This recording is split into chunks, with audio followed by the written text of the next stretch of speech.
welcome back to my Forsaken World devlog. I improved some small things. I improved those stair walking right here. The character was always clipping on stairs, so I added a little ray collision, a ray shape collision in front of the character right here by my mouse, and the character becomes a push from downstairs and push from the bottom and can run upstairs. I also added a little combat system, not a combat system, a combat animation, little attack animation, and when I stay near to an enemy we get a nice particle system. It's not the original particle system, but it's inspired by the original particle system.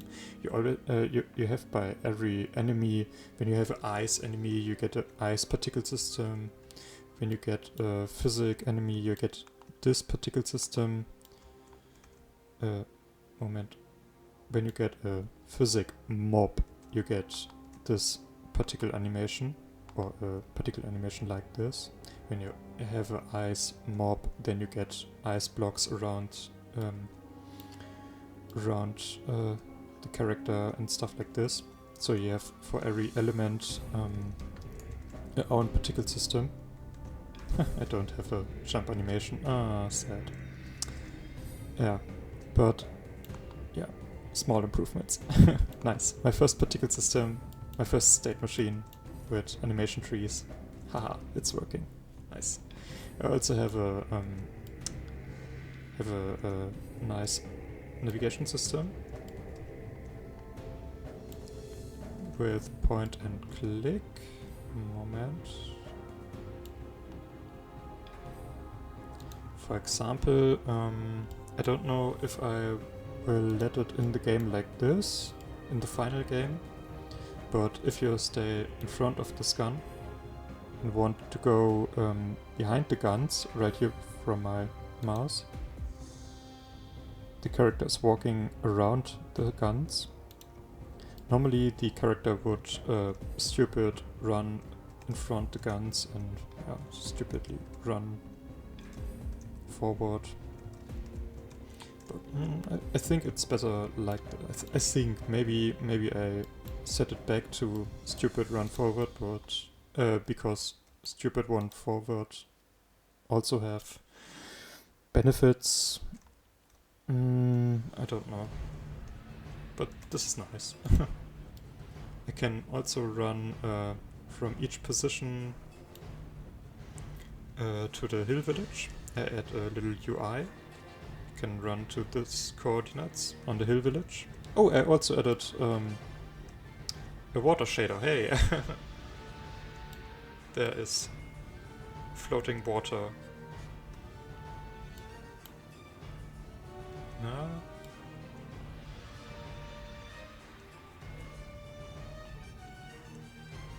Yeah. Looks okay. Yeah. I think Godot water will be better, but this is just a simple plane.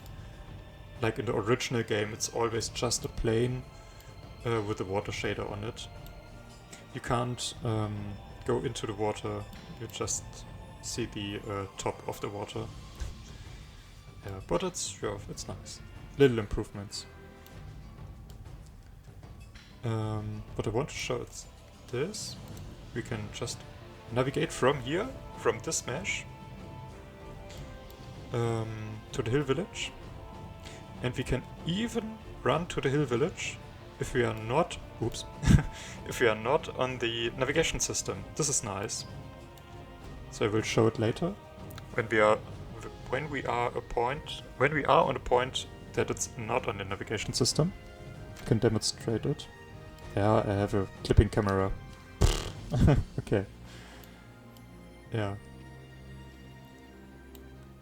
This is very nice. You can't. This is what's wondering me.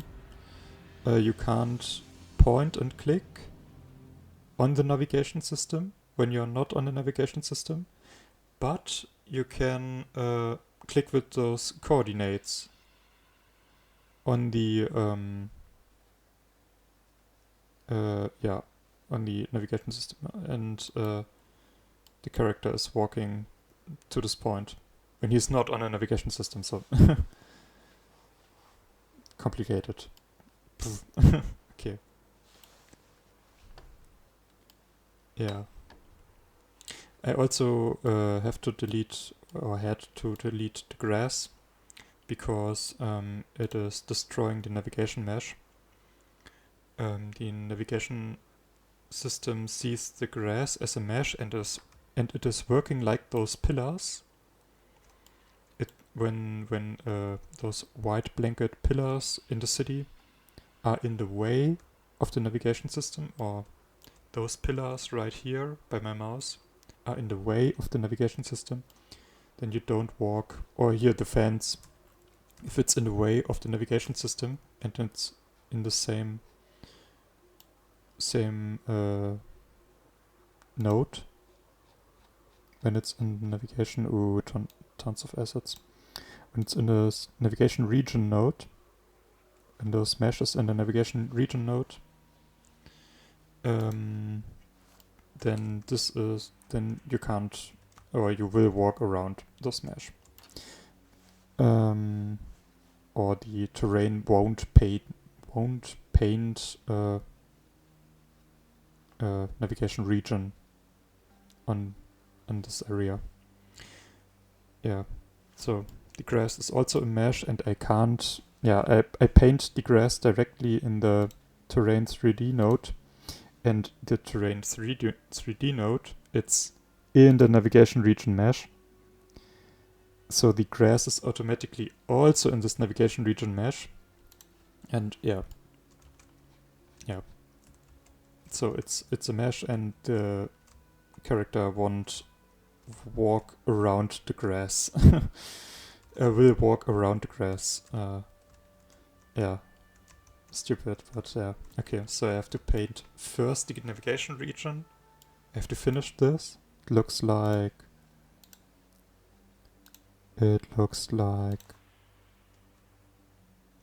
this. This is the navigation system till now. First I have to finish it. Here is missing. Over here is also missing. This is a dungeon. It's on the same map like Port Calaveras. It's nice. Yeah.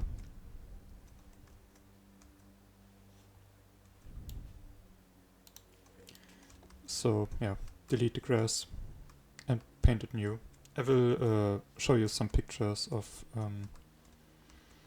the flowers I added to the grass, and I also added other grass, so it's not boring always the same grass. Oh, Hill Village, hey.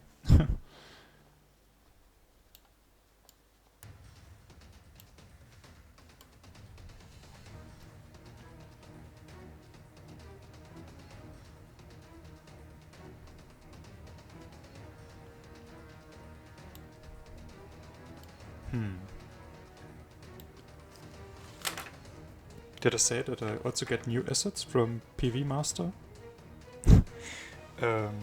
We have the assets from Dragonheart server now. And yeah, in future we will also have the assets from China server. There's a huge difference on the asset pack from Dragonheart to China server. From the original assets, I know that assets from Perfect World are also in the Dragonheart server and stuff like this, and maybe some self-made assets, I don't know what's also in Dragonheart server, but from the original assets, from this version, from this game version to the China client, is a huge update. Yeah, about 2 gigabytes of resources, compressed resources, PCK resources, in PCK compression. 2 gigabytes, that's a lot.